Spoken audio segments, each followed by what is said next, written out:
So welcome to Policy Hack. My name is Charity Moore, and I'm the Director of Evidence for Policy Design's work in India. The goal of today and tomorrow, of course, is we're going to be posing some very specific policy-based challenges or program-based implementation challenges to you. And of course, we have an open track as well. We'll talk more about the details of all that. But the idea is that you, through the skills that you bring to the table, can bring some real solutions to the challenges that we're posing. So, okay, so I want to go through just a bit of the nuts and bolts of everything as well. You are all going to be soon released to go sign up for teams, and you can sign up for, your team can be anywhere from 1 to 4 people.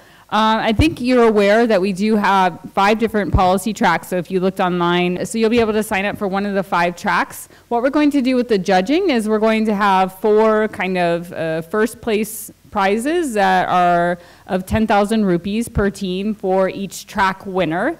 But then one of the track winners is actually a grand prize winner. And the grand prize winning team will be able to take a couple months and have an incubation period. If you want to work from our office space in Delhi, you're free to do so. You don't actually have to. But the idea of the incubation period is that you would be further developing whatever you have started here during the hackathon and ultimately pitching this idea to our policy partner.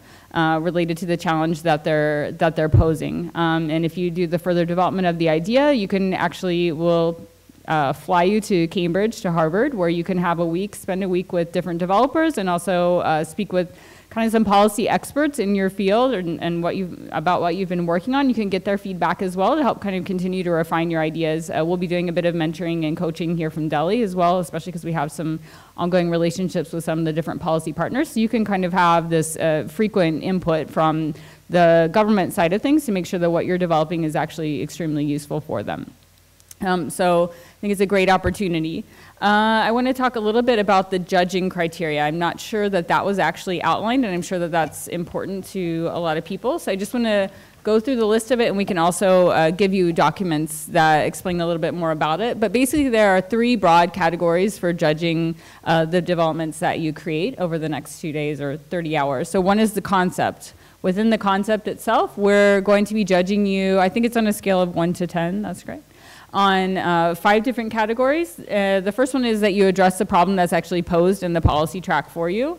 The second is that whatever you develop is feasible to implement through the existing administrative system. So we want something that's actually very, very applicable, can be plugged right into what's going on right now with the government program. The third criteria in this is that it's actually politically supportable. So meaning, if I present this to a JS, he doesn't go, there's no way we can do this because you're, asking about some information that's way too sensitive, or, you're doing something that's just not going to be supported. The fourth is that it's actually attractive to potential users because you obviously have to increase buy-in. So you have to think of it almost like any other type of application. So high usage potential. And then the fifth is that it represents an innovative contribution, so some sort of innovation in it. Then we have another broad category, which is execution, where we'll be looking on a scale of 1 to 10 on 2 categories. One is the proportion of the prototype that you're actually able to complete through this time period. And then the second is the design aesthetics. And then finally, there's a third broad category, and that's scalability. So is there potential value for money of some sort of scaled solution, or is it extremely costly compared to alternative options? And then finally, the technical feasibility of scaling. So those are the 2 categories under the scalability. If you want more details on that, or you just want to have the judging rubric by you, so you can kind of keep that in mind, just let me know, and we can get that for you.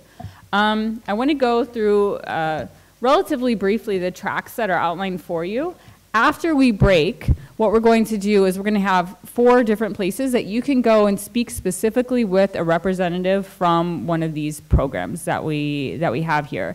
So as I go through the policy tracks for you, I'll also tell you where you can find the representative from the track after we break. So first, did I see a question or no? Okay, sorry.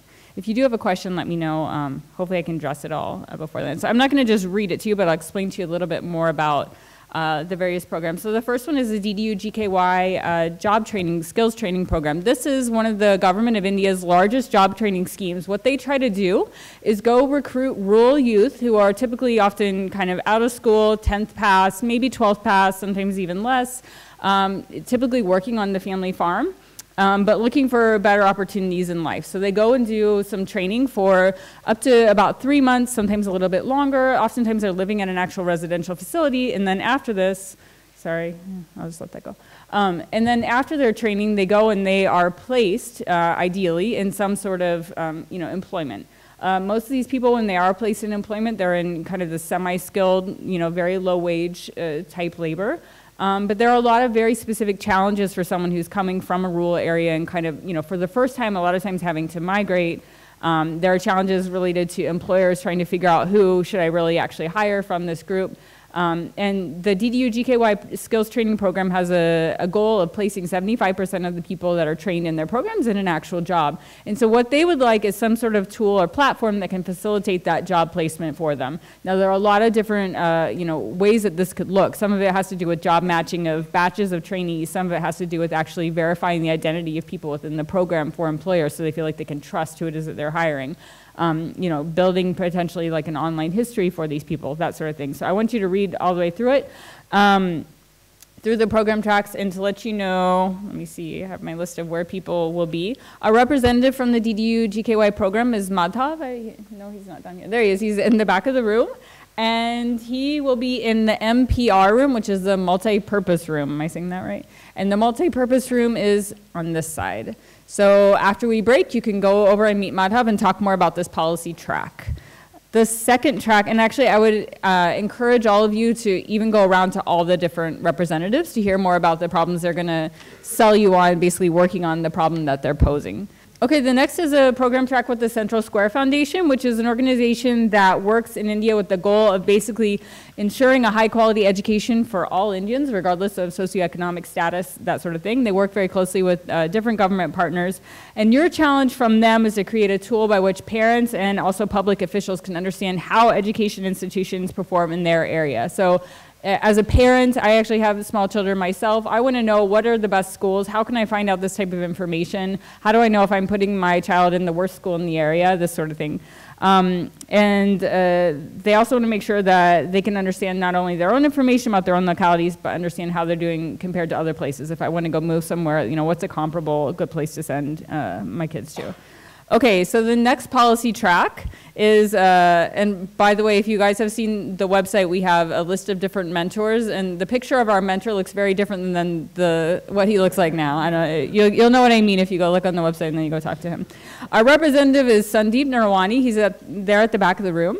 He is from the Delhi Dialogue Commission, and Sandeep has been great to work with. He's very passionate about making sure that we can improve Delhi's water and make sure that there's water access for absolutely everyone in Delhi. So there are a lot of problems that are listed in this policy track. It's fairly broad. There are issues related to monitoring water quality, monitoring water leakage and loss through maintenance of or water trucks and so on. There are, of course, the water mafias and so on. There are a lot of different things that can be addressed in this problem. So I would highly encourage you to go talk to him. He actually has some reading materials for people. I said everyone who has a team for the Delhi Dialogue Commission needs to actually have one researcher who's just reading the whole time. So you should be doing. And there is some data available from that one as well. If you're going to talk to Sandeep, you need to go talk to him in the lobby once we break. And then finally, our fourth track is called Countering Counterfeit Products. And the department associated with this is the Department of Consumer Affairs and the Ministry of Consumer Affairs, Food and Public Distribution. And Natarajan is our representative from there. He's sitting right here with his hand raised. If you want to talk to him about this track, you can stay in the auditorium or come back in just a bit.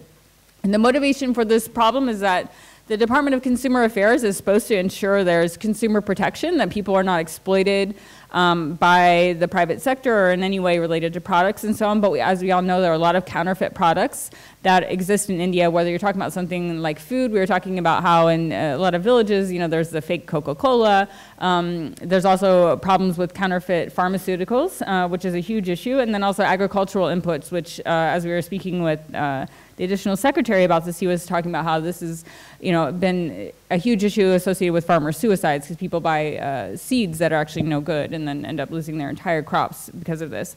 So the problem statement for the Department of Consumer Affairs is to create a system. Your challenge is to create a system that can help them effectively speak to and hear from all Indians, regardless of where they live, regardless of their literacy levels, regardless of their socioeconomic status, their language, their connectivity, any of that. So you have to think quite creatively creatively about how can you reach out to these people in remote areas with messages about counterfeit products and how to avoid them, and also take complaints in from them as well and try to figure out a way to start setting up a system that really can address that. So we have some interesting data for you from that based on complaints that have already been submitted to the department in the past. And then finally, we have an open track. So the open track is basically your time to think about, do you have an idea that can be applied to a particular government program or policy? And the judging criteria is the same.